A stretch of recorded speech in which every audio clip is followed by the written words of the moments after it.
Arizona, homeowner's best friend. It seems like every generation on a legacy farm and ranch faces slightly different challenges for their time. Andy, how would you differentiate previous years from now? Like how it was compared to how it was for example, your dad or your grandfather? Yeah, well, actually, I'll go back even a little further. You know, when they came into the business, it was about money and innovation. You know, they were entrepreneurs. The Baylesses are the ones that started it, and they had contracts with the military to sell them beef.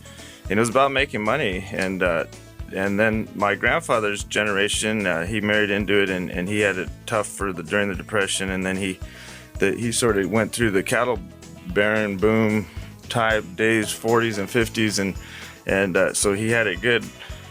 My dad, on the other hand, as it went on to my dad, it became more of a lifestyle and a livelihood, and I think that's what it's become a lot for us.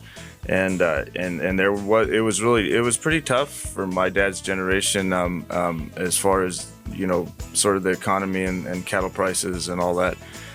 Our challenge is what's changed now. We have more politics involved and regulation, and of course the worker challenge. It's really a lot more challenging to get good workers that want to live out in the rural environment and do that type of work. There's less and less people that it seems as though want to do that type of work.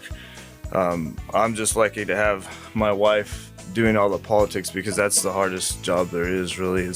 It's not necessarily up to us whether, you know, how hard we work and how innovative we are all the time. These days it's also up to what type of regulations are coming down and how you're fighting the regulations, whether you can keep your water, whether you can keep your grazing rights, and dealing with a lot of regulation and bureaucracy.